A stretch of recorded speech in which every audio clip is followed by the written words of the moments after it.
Leave it. Let's go. This is Frankie to the Moon, a mini Australian Shepherd. He is now 2 years old and still full of puppy energy. And I'm Joey. When I was on the search to find the perfect dog for me and I found an Aussie, I had lots of questions, and I'm sure you do too. So hopefully I have some answers that might put your mind at ease.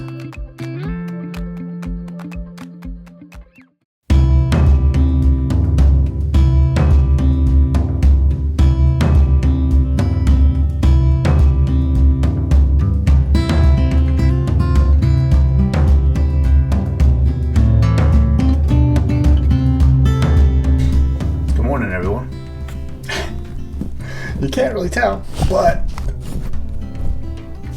making some changes. We've been in this house for a few months now, and I still don't have like a finished area. Like the bedroom was like half finished, the basement was like half finished. So I decided I wanted to finish my room fully. So I went and I got another desk and another mirror, and I'm gonna sell this desk. But don't worry, Frankie still has his spot available. I don't want to play with a moose. Good boy. Frankie still has his spot in his Casper bed. With that smile. Oh my goodness. With all the changes happening in the room, Frankie's a little freaked out. He gets a little nervous, he gets a little anxious. Like whenever I'm trying to like build furniture, he's like, nah, I'm out. And he goes somewhere else. Eh? But then he's fine when he comes back in. He's like, alright, there's no noise. So it's basically just noise. So I'm working on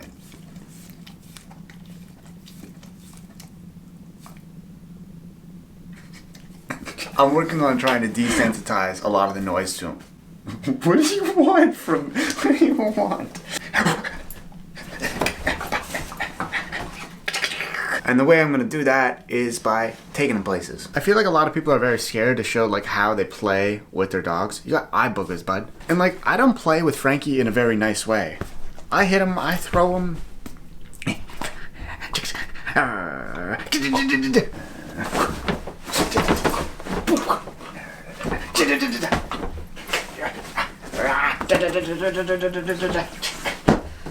Play with your dog however you want to play with your dog. Just be kind, be nice. I'm not hurting him by hitting him in the face. He's like, what are you doing? And then, most importantly, know how to stop them. So if I'm playing with Franks, okay, good. Thank you very much. He stops. Good boy. Hey Google, what's the temperature outside? In Ottawa, it's currently -3 degrees. -3? -3? Yesterday it was -16. I think we can go have some fun.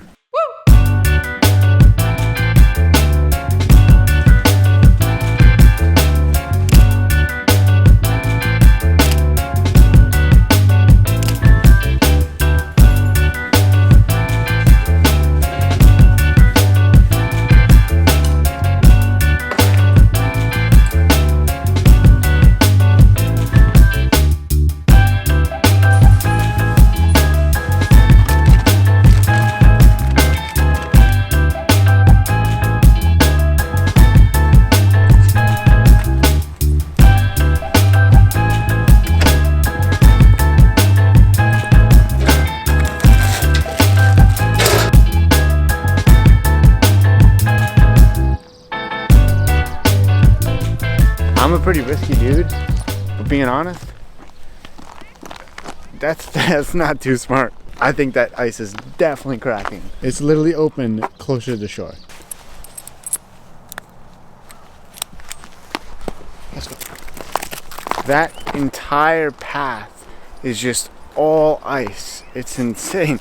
Like, I swear I'm gonna do a massage after this because you're just walking in, you're so freaking tense. Oh, it's so funny seeing everyone else walk too. Thanks, we got a package, bud. Okay. Okay. As you guys saw earlier, I opened up the mail. We got a package. Now, this is not sponsored. It should be, but it's not. This is for you. Oh, it's so pretty. Okay, let me show you something. I gotta show you something. So a while ago, we got this collar right here, and it is waterproof, and it was amazing, except the lining actually tore off it. It was one of my favorite purchases, but the lining tore off of it, but the collar itself is still intact. There's no issues with it.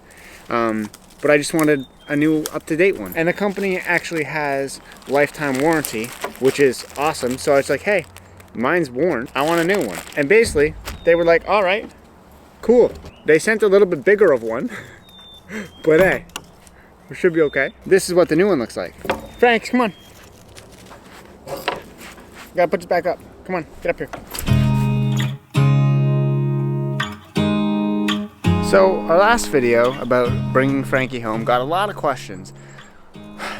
So I figured I'd answer some. So noticing the difference between your dog's herding call and when it's rough play. It's really important to just know what your dog's bark sounds like to begin with. Pay attention. Also understanding their mannerisms when a certain dog approaches them, how that dog approaches them. I know that if a husky comes up to Frankie and just paws him in the back and starts to mount him, I know Frankie's gonna get pissed off. And I know the bark that's gonna come is not gonna be a herding bark. It's gonna be a hey, back off bark. And that's all right, because I don't wanna be randomly mounted by a husky. For Frankie, his herding bark is very high pitch, and when it gets really low, you can still tell the difference between that and an aggressive bark, because you can literally hear their aggression. It's just really based on the dog owner and the relationship you have with your dog.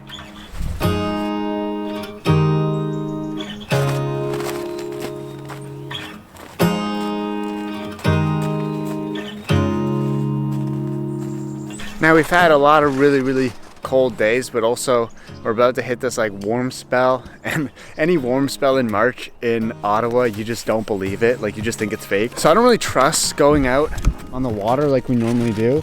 Like, we are on water right now, but you can obviously tell that it's fine. But see, once you get out there, it's important to know that how the water reads, and how to read water, and how to read the ice. And you might be all right with our poundage, but you know, one slip up, you don't know. Let's talk about recall. Recall is really important, and how I worked on it and how I got Frankie to be as quick as he is. It all started inside.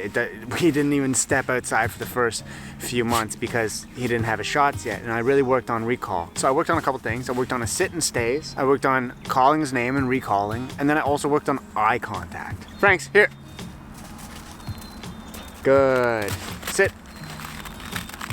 Good boy. That's awesome. That's awesome. Whoa, yeah. Hey, you want some treats? There you go. Oh, you dropped it. You dropped it, bumhead. It's right here. And a lot of praise. No matter who says that their dog is not food motivated, Frankie's not food motivated. They will always accept a treat. But as he was a puppy, he didn't really care. He was more about like just my praise. Another thing about recall is, like, you always go to the dog park and you hear people just yelling and they basically desensitize their dog's name by yelling it so much and telling them to come, and they just think it's another word now because there's no meaning to it. I also just walk away from Frankie and hope he comes, and when he does, I reward him. So it's teaching him to always stay by my side even if I'm not calling his name. Food for thought, right?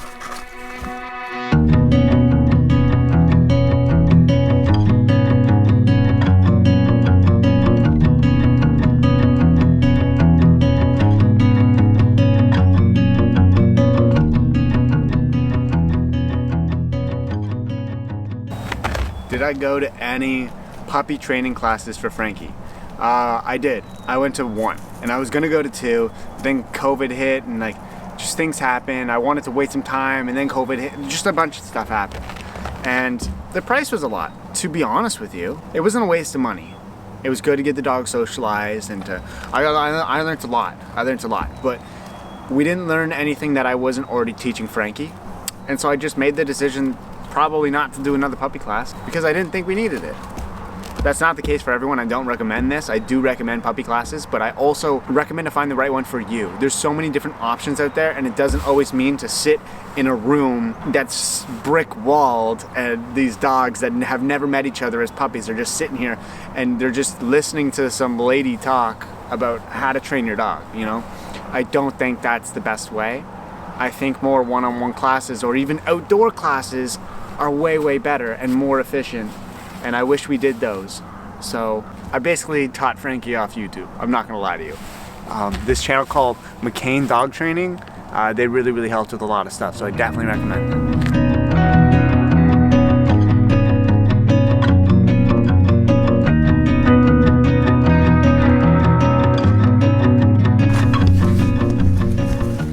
Hey Franks, come here.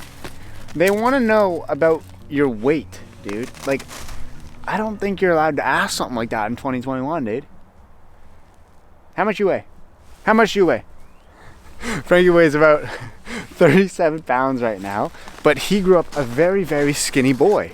He was so skinny. All of his brothers, Shadow and Oakley, those are two that live in Ottawa, they were all like 30 pounds well before Frankie, when Frankie was only 20. And Frankie actually had the hardest time hitting 20 pounds or hitting 25. I can't really remember. I didn't do all those Instagram posts. It's like, my dog at 15 weeks is now 3 pounds. Like, I didn't do stuff like that. But yeah, I was always concerned about Frankie's weight. He was always very, very lean, and he didn't fill out until about 1 year old. And now he's sitting around 35 to 37 pounds. I haven't been to the vet to like actually measure him or weigh him yet, but so far so good. Now let's candidly and openly talk about dog anxiety and separation anxiety. No matter what I say, it's not going to agree with every single person. So what's worked with Frankie and I is crate training. Crate training has helped a lot. He had separation anxiety the first few days, like every other puppy. They're friggin' left from their mom. Like they have a hard time. And then over time, I left him in his crate, and every time he made a noise, I'd walk in the room and I'd tap on his crate because it's an unfamiliar noise, and he would stop and I would reward him and I would say, good boy. And just over time, he realized that me leaving isn't a bad thing. And now he literally lays down. Sorry, he's going somewhere. Franks, let's go this way. Good boy. But now he's gotten to the point where he literally lays down every time I'm about to leave because he's accepted the fact that, you know, I'm gonna come back. Franks, that's too big. But I definitely think it really helps with your dog with separation anxiety is to not baby them all the time and not always be around them. Don't let them go to the bathroom with you. Don't let them like do every single thing and go every single place that you are. Otherwise, they're never gonna know how to be alone. Excuse me, Frankie, do you want to keep your teeth, bud? Leave it. Let's go. Remember that vlog where I told you I was gonna start doing that and he wasn't really listening? Now he's good at it. He's loving this stick. He's having a lot of fun. There's no dogs around to play with, so he's doing this. Franks, let's leave it. Let's go. He tried on that one. We're still in the early stages of it, but I just figured it's kind of best. I don't really want to ruin his teeth. He's allowed to play with sticks, but once he gets chewing on them, I don't really like it. I don't like hearing those chomp noises. Leave it. Let's go.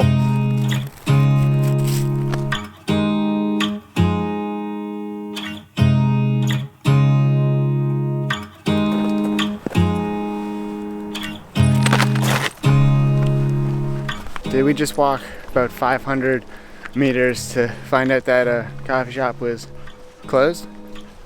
Halfway there though. Yeah, I don't want to talk about it.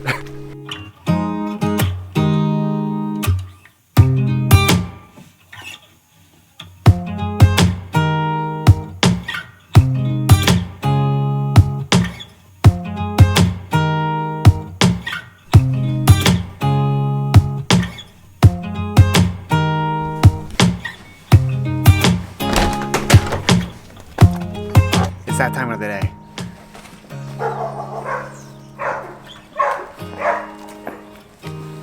Clearly got some dogs over there that do not like Frankie.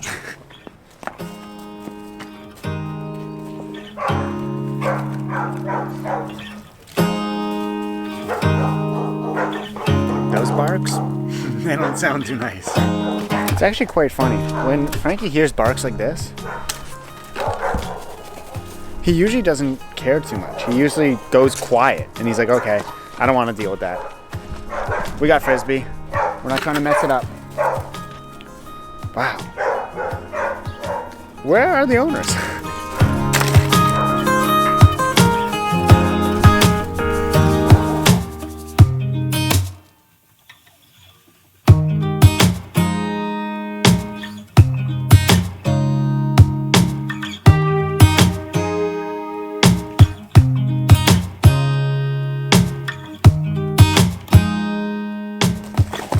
I was planning on explaining how we do Frisbee, but They won't let me talk.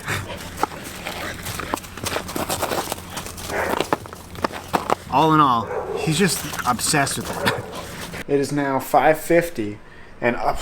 Whoa, 5:50. Okay. The sun's still out, which is totally new. I feel like that's everyone's saying that right now, but I'm so used to the sun going down to 3 that I usually feed Frankie at around 5, because I usually eat around 5. I'm an early eater. I usually eat 2 dinners, so let's feed him.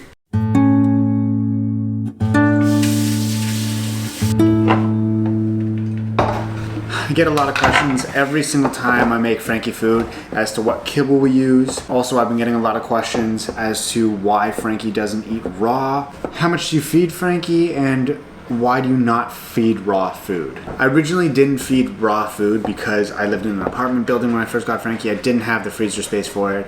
It was very much a me issue, not so much a Frankie issue. Then I tried raw, and then I also tried raw kibble, and he just would not keep anything down. I can tell that he liked his main thing to be kibble, and so that's why we go with pet kind green tripe, which is basically a superfood of the meat. So he loves it. I give him 1.5 cups 2 times a day, and then I just put a little of this Thrive herring oil on it. Now, I know there's a lot of people out there who feed their dogs raw, especially Aussie owners, and there's nothing wrong with that. And there's also nothing wrong with feeding your dog great kibble. There is a problem if you don't feed your dog good kibble. That's where you run into some issues. So do your research. There's a lot of stuff that you can look out for. Every single dog is different, especially if you have a bigger dog or a smaller dog or an Aussie or a German Shepherd. Explore and talk with your vet and find a good vet. But we use pet kind green tripe. I think this flavor is bison, and he loves it. And I give him, throughout the day, I give him veggies, I give him fruit, I give him all of that stuff. He just really likes his main meal to be the same kibble, and I switch it up with the different flavors, so his stomach's still getting used to new flavors, but he likes this.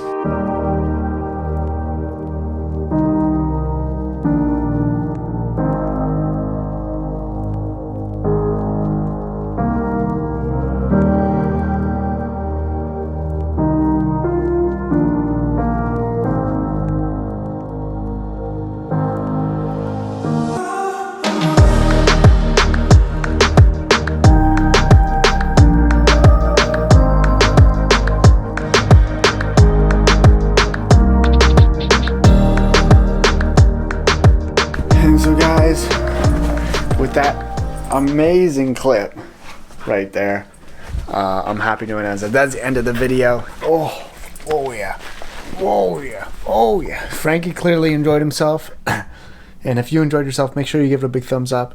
Let's try to hit, that was disgusting. Let's try to hit 600 likes on this video, and we'll see you guys on Sunday. Hey Fango, we're gonna see him on Sunday. Is that okay if we see them on Sunday? Am I allowed to see them on Sunday? I'll see you guys then. Help me.